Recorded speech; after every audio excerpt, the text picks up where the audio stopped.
오늘부터 생명의 삶 본문으로 하나님의 말씀을 좀 나누도록 할 것이고요. 오늘은 외식과 위선에 대한 심판이라는 제목으로 하나님의 말씀을 나누려고 합니다. 제가 오래전에 팔꿈치가 너무 아파가지고요. 병원에 갔었어요. 눈으로 보기에는 멀쩡한데 자꾸 팔꿈치 아픈 거예요. 그래서 병원에 갔더니 의사 선생님이 엑스레이 촬영을 한번 해보자고 그러시더라고요. 그래서 촬영을 했거든요. 그리고 나서 결과물을 보여주는데요. 눈으로 봤을 때는 전혀 보이지 않던 제 안의 뼈가 너무나도 깨끗하고 선명하게 보이는 거예요. 깜짝 놀랐습니다. 야, 이렇게 깨끗이 나오나? 제가 잘 안 아파가지고요. 또 병원을 무서워해서 병원 안 가거든요. 오래간만에 갔더니 이 현대 기술에 대해서 깜짝 놀랐습니다. 여러분, 이와 같이 우리가 우리 몸을 잘 볼 수 있는 것 같지만은요, 우리 내면은 안 보여요. 잘 알 수가 없습니다. 뿐만 아니라 우리들의 외모는 눈에 보이는 대로 우리가 잘 파악할 수가 있지만은요, 우리들의 내면, 우리들의 심령, 우리들의 영혼의 상태는요, 더욱이 잘 볼 수 없는 한계를 우리 사람이 다 가지고 있습니다. 일례로 예수님께서 마태복음 7장 3절에 이렇게 말씀하셨어요. 야, 너희가 타인의 눈 속에 있는 그 작은 티는 그렇게 잘 발견하면서 너 자신 안에 있는 들보는 왜 잘 확인하지 못하느냐? 이렇게 말씀하셨거든요. 그러니까 사람은 천성적으로 다른 사람들 안에 있는 작은 잘못은 잘 발견을 하지만은요, 내 눈 안에 있는 커다란 들보는 잘 발견하지 못하는 취약함을 우리 사람이 가지고 있다라는 겁니다. 뿐만 아니라 요한계시록 말씀에 보니까 예수님께서요, 이 라오디게아 교회를 향한 말씀 가운데 성도님들이 자신의 모습을 전혀 파악하지 못하고 있는 것에 대해서 말씀하고 있는 것을 또 볼 수가 있습니다. 제가 요한계시록 3장 17절 말씀을 한번 읽어볼 텐데요. 내가 말하기를 나는 부자라 부유하여 부족한 것이 없다 하나 내 공고한 것과 가련한 것과 가난한 것과 눈먼 것과 벌거벗은 것을 알지 못하는도다. 자신은요, 부족한 게 전혀 없다는 거예요. 완벽한 삶을 살고 있다라고 찰떡같이 믿고 있는 거예요. 그러나 실상은 공고하고 가련하고 가난하고 눈멀고 벌거벗었다는 거예요. 이것을 라오디게아 교회의 성도들에게 예수님께서 직접적으로 이야기를 해주고 있다는 겁니다. 오늘 본문은요, 종교 지도자들이 자신의 모습을 전혀 보지 못하고 있다는 것을 알려주는 그런 대목입니다. 그래서 그들을 향하여 심판의 메시지를 전할 수밖에 없었던 그 예수님의 모습을 본문을 통해서 볼 수 있습니다. 자, 일단 오늘 본문의 말씀은요, 당시의 종교 지도자들이었던 서기관과 바리새인들을 향한 화를 계속해서 선포하고 있는 그런 내용인데, 왜 예수님께서 그들을 이렇게 강력하게 비판하냐면 그들 안에 외식이 있는 거예요. 위선의 모습이 있는 겁니다. 그럼 우리말 사전에 찾아보니까는요, 외식은 겉만 보기 좋게 꾸며내는 일을 말하고요, 위선은 겉으로만 착한 체를 하거나 거짓으로 꾸민다라는 의미가 있습니다. 이 두 말 다 겉으로만 자기 자신을 꾸미는 거예요. 그것도 거짓으로. 그러나 반대로 그의 내면은 썩어 문드러졌을 뿐만 아니라 냄새가 나고 있는데도 전혀 모르는 거예요. 왜냐하면 오직 신경과 관심을 타인이, 다른 사람이 나를 어떻게 볼까, 바깥으로 드러나는 자신의 모습에만 신경을 쓰다 보니까는요, 자신의 내면이 얼마나 더럽고 추한지를 생각조차 하지 못하는 삶을 살았기에 예수님께서 그들의 잘못을 지적하고 있는 것을 보게 됩니다. 우리 한 구절 한 구절 또 말씀을 좀 살펴보면서 나의 모습을 좀 잘 발견했으면 좋겠는데요. 제가 25절 말씀을 한 번 더 읽어볼게요.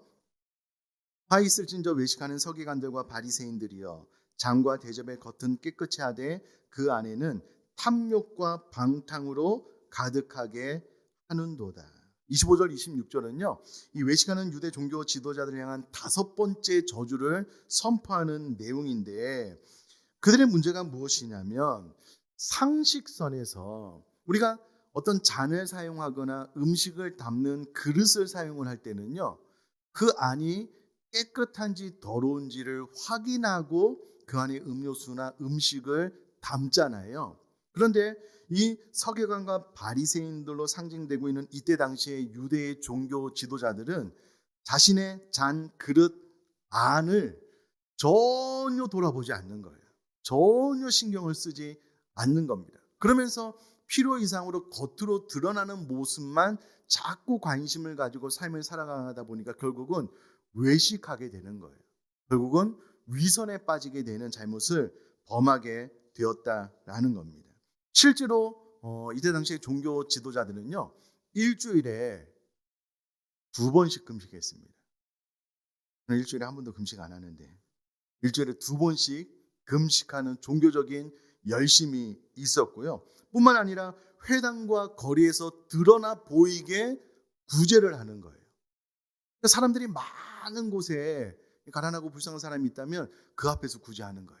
사람들이 막 지켜보니까 와, 종교 지도자들 진짜 대단하다. 어떻게 저렇게 선행을 잘 베풀 수 있는가? 그런 칭찬을 듣기 위해서 많은 사람들이 모이는 곳에서 일부러 구제하는 그런 모습이 있었고요. 또 음식을 먹을 때는 반드시 손을 씻음으로써 자기 자신이 정결한 사람이다라는 것을 드러내기를 즐겨 했다는 겁니다.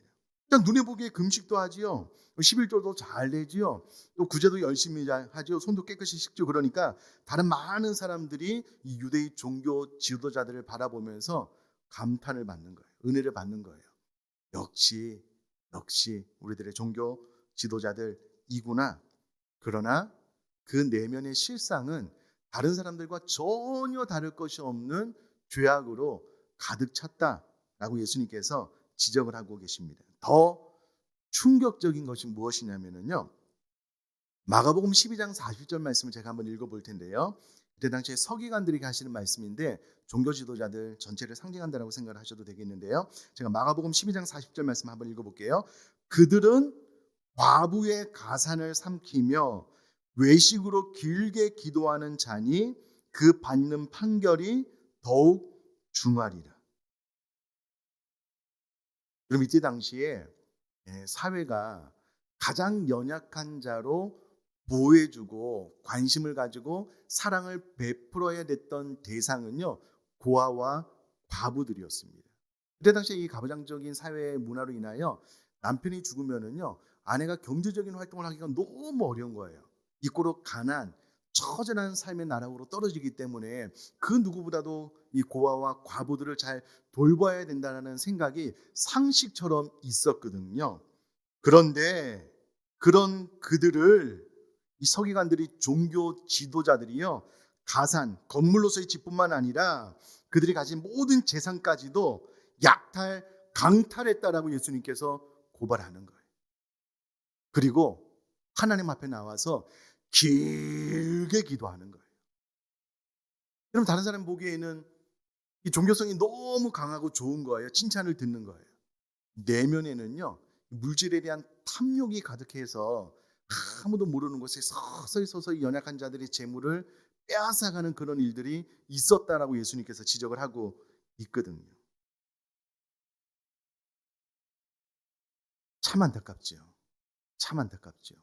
그런데 또 충격적인 것이 무엇이냐면요, 25절에 그 안에는 탐욕과 방탕으로 가득하게 하는도다라고 되어 있는데요.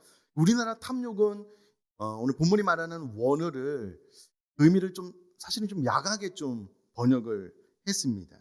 탐욕은 우리가 생각할 때 단순히 물질을 보고 가지고 싶은 열망이 좀 강한 사람이 탐욕적이다라고 이야기를 하잖아요. 그러나 여기서 말하는 탐욕의 원어로는요, 약탈, 강탈이라는 의미로 쓰이는 단어입니다.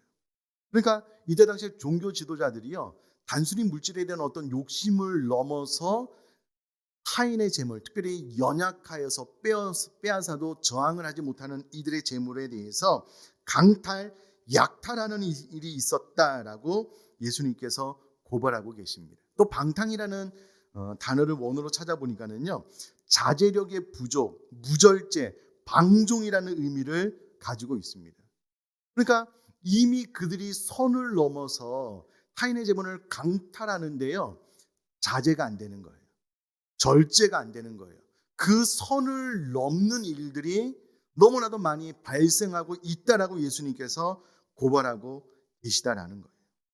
충격적이죠. 오늘날로 이야기를 하자면 저 같은 목회자이잖아요. 강단에서는 거룩과 순결의 삶을 살아야 됩니다라고 막 설교를 해놓고 오랜 시간 기도하면서 종교적인 행위는 전혀 부족함이 없는데 뒤에 가서는요, 도둑질하는 거예요. 강탈하는 거예요. 음란한 죄를 짓고. 참 가슴 아픈 현실인데요. 문제는 이와 같은 일이 그때 당시에 종교 지도자들에게만 있지 않았다는 거예요. 그럼 예수님의 12제자 가운데 한 명에게도 이와 같은 일이 있었습니다. 요한복음 12장 4절에서 6절 말씀을 제가 한번 읽어볼게요. 들어보셔요. 제자 중 하나로서 예수를 잡아줄 가룟 유다가 말하되 이 향료를 어찌하여 300데나리온에 팔아 가난한 자들에게 주지 아니하였느냐 하니 이렇게 말함은 가난한 자들을 생각함이 아니요 그는 도둑이라 돈깨를 맞고 거기 넣는 것을 훔쳐 가밀어라 라고 기록을 하고 있습니다. 여러분 오늘날 교회에서요 부서에서 회계를 맡기려면 그래도 본에 대해서 깨끗하고 믿을 만한 사람을 회계로 맡기잖아요. 아마 가룟 유다가 처음에는 그랬을 것 같아요. 그런데 예수님의 장사 죽음을 이제 기념하기 위해서 300데나리온의 가치가 있는 향료값을 깨뜨려서 예수님의 발을 씻는 그 여인을 바라보면서 가룟 유다가 너 왜 그러느냐? 이것을 팔아가지고 가난한 자들에게 나눠주면 좋을 뻔하지 않았느냐라고 대놓고 책망하고 있는 거예요.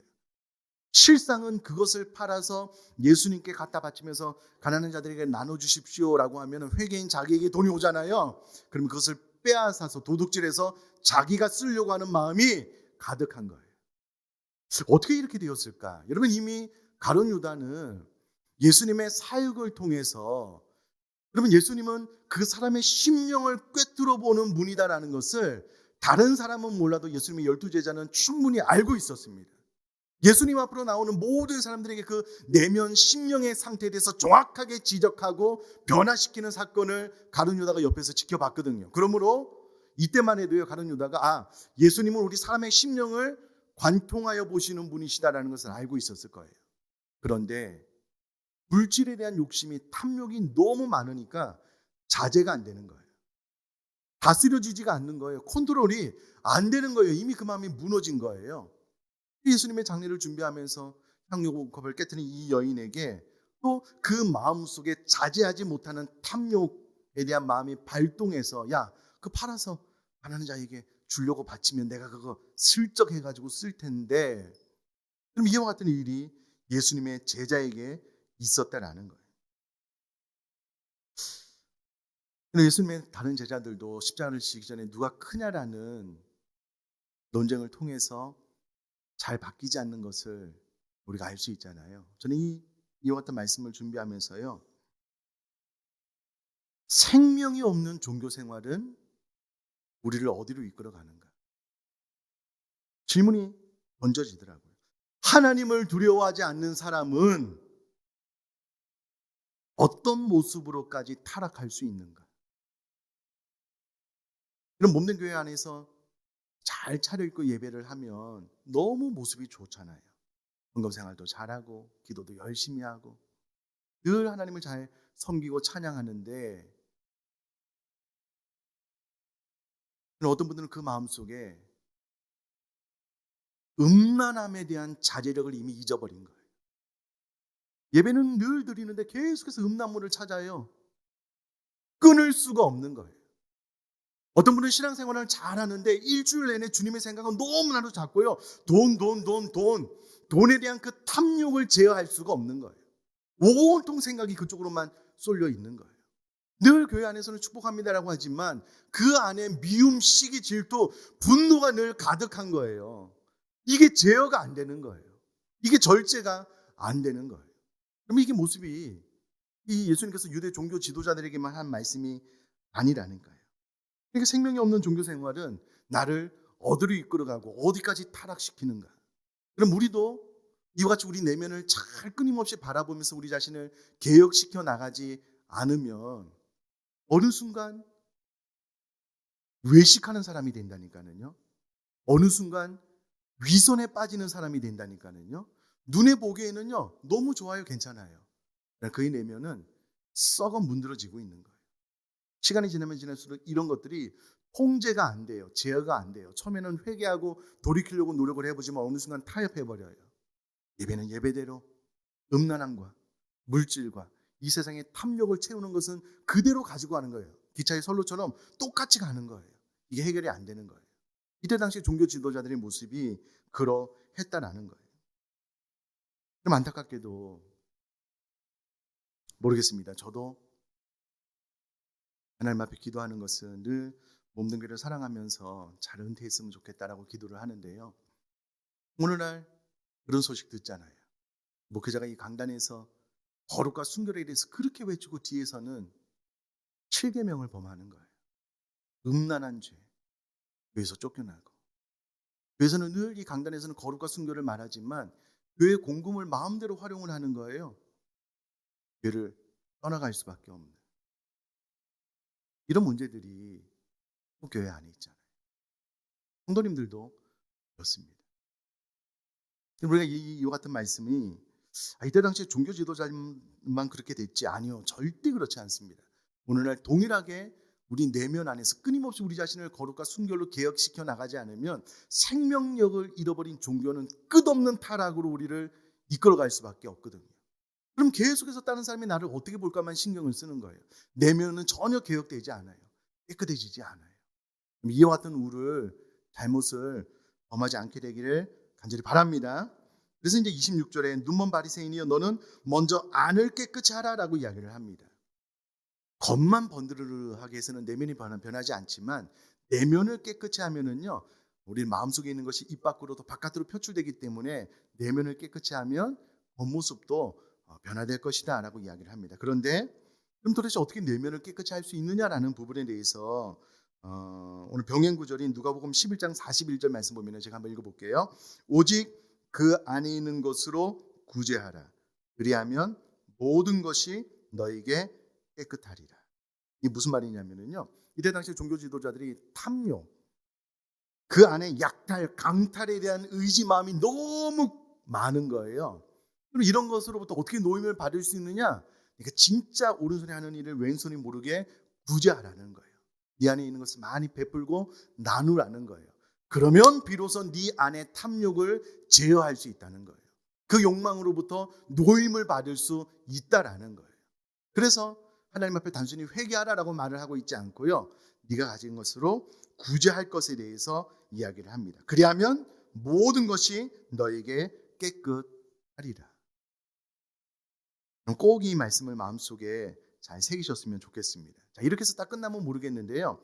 아마도 그때 당시에 종교 지도자들이 너무나도 완악했기 때문에 이렇게 해서는 하나님의 음성이 그 마음속에 파고 들어가지 못할 것 예수님께서 아셨던 것 같아요. 그래서 또 이야기하십니다. 27절 한번 읽어볼게요. 화 있을진저 외식하는 서기관들과 바리새인들이여 회칠한 무덤 같으니 겉으로는 아름답게 보이나 그 안에는 죽은 사람의 뼈와 모든 더러운 것이 가득하도다. 네. 여러분 여기서 회칠한이다라는 말은 석회칠이 된 무덤들이라는 의미인데요. 그럼 이때 당시에 유대인들은 유대력 아달월 15일에 무덤을 회칠하는 관례를 가졌습니다. 여러분 우리나라 이제 무덤 하면은 이렇게 높이 솟아오르는 이제 무덤 생각하시는데 요즘은 수목장을 많이 하시는데 수목장 해보신 분들은 아시겠지만 그냥 평평하잖아요. 그 잔디를 덮잖아요. 여기서 말하는 무덤이 그런 평평한 곳에 묻힌 곳을 말을 합니다. 그런데 왜 이들이 아비법 15일에 무덤을 하얀색으로 다시금 회칠해서 이곳이 무덤이다라고 표시를 하냐면 혹시라도 몰라서 이 무덤을 밟으면은요 7일 동안 부정해지는 거예요. 그러니까 무덤이다 조심해라 피해가라는 것을 알리기 위해서 회칠을 하는데 회칠을 하면 이게 깔끔할 뿐만 아니라 눈에도 잘 띄거든요. 그러나 실상 그 밑에는 무엇이 있는 거예요? 시체가 있는 거죠. 썩어 냄새가 진동하는 무덤이 그런 곳이잖아요. 마치 이와 같다는 거예요. 너희들이 회친한 무덤처럼 겉으로 보기에는 아름답게 보이지만 깨끗하고 말끔하게 보이지만 그 안에는 죽은 사람의 뼈와 모든 더러운 것이 가득한 것처럼 너희 내면에는 말할 수 없는 모든 악이 너무 가득하다. 너무 가득하다. 예수께서 한 번 더 이야기를 하고 계십니다. 이와 같이 너희도 겉으로는 사람에게 옳게 보이되 안으로는 외식과 불법이 가득하도다. 문제가 뭐냐면은요, 이때 당시에 종교 지도자들이 너무 겉으로는 잘하니까 사람들이 존경하는 거예요. 존중해 주는 거예요. 아, 대단하다고 막 박수 쳐주는 거예요. 그 시선에만 취해서 자신의 내면은 잘 보지 못하는 거예요. 그와 같다. 외식과 불법이 가득하다. 그러므로 너희 내면을 잘 살펴서 반드시 돌이켜야 된다라고 이야기를 하시고요. 한 번 더 이야기를 하십니다. 29절. 화 있을 진저 외식하는 서기관들과 바리새인들이여 너희는 선지자들의 무덤을 만들고 의인들의 비석을 꾸미며 이르되, 이게 무슨 말이냐면요, 일곱 번째 저주 선언인데, 이때 당시에 종교 지도자들이 무엇을 했냐면 구약에 복음을 증거하다가 순교를 당한 많은 선지자들, 의인들의 무덤을요, 재건축하는 일을 종교 지도자들이 해준 거예요. 참 이와 같은 일도 다른 사람은 신경도 별로 안 쓰는데 종교 지도자들이 해주니까 또 백성들이 막 존경하겠죠. 근데 문제는 그것을 세우면서 무엇이라고 이야기를 하냐면 30절에 만일 우리가 조상 때에 있었더라면 우리는 그들이 선지자의 피를 흘리는데 참여하지 아니하였으리라 하니.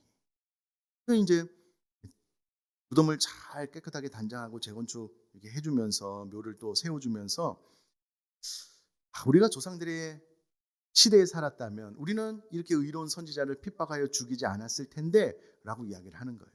예수님이 이 말을 듣고 네가 그렇게 이야기를 함으로써 의로운 선지자를 죽인 자들의 후손임을 드러내는 것 아니냐라고 책망을 하시면서 31절에 그러면 너희가 선지자를 죽인 자의 자손임을 스스로 증명함이로다.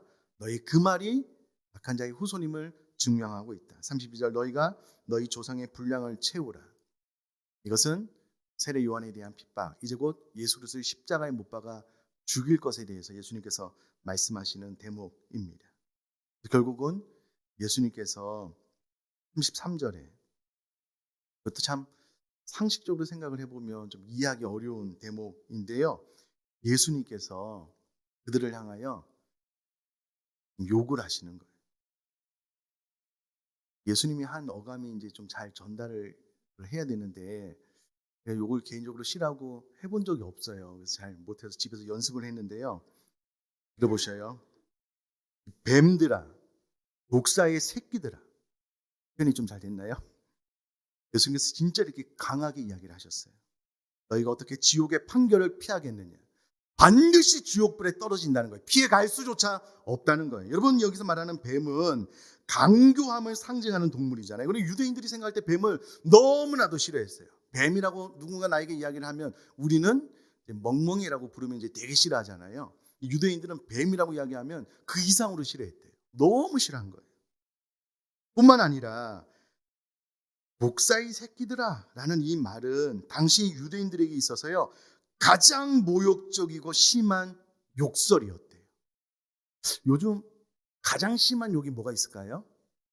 제가 몰라서 이렇게 재현을 못하겠습니다. 그 욕을 예수님께서 하신 거예요. 그들에게. 여러분, 저는 사람의 영혼을 꿰뚫어 볼 수 있는 능력이 없어요. 참 감사하죠. 예수님은 사람의 영혼을 다 꿰뚫어 보시는 분이잖아요.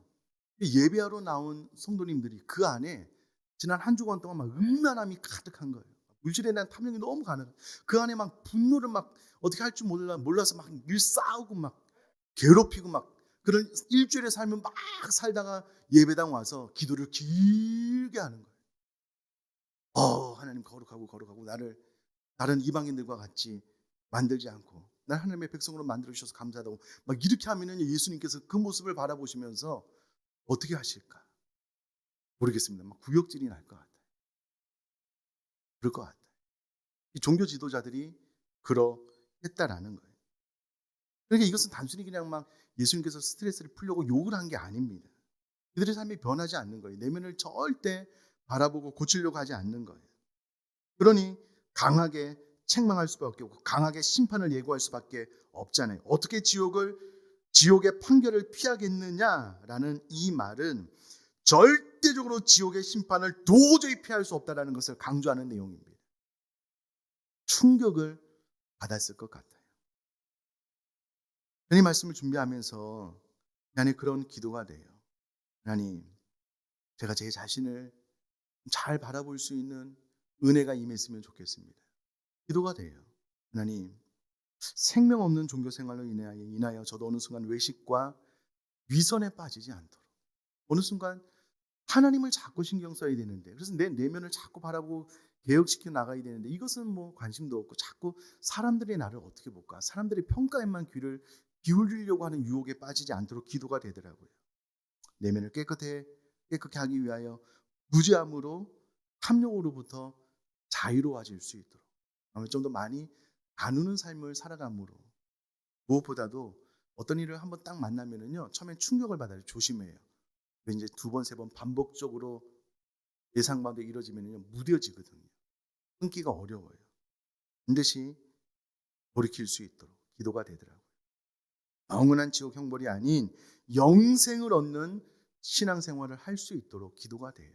포함한 우리의 모든 성도님들이 이 말씀을 통해서 나도 자유롭지가 않구나, 나도 어느 순간 이렇게 외식, 위선 이 몸에 배었을까라는 것을 생각을 하고요, 우리 내면을 끊임없이 개혁시켜 나가고 하나님 앞에 보다 더 진실하고 성결한 거룩한 삶을 살아나갈 수 있게 되기를 주님의 이름으로 축복합니다.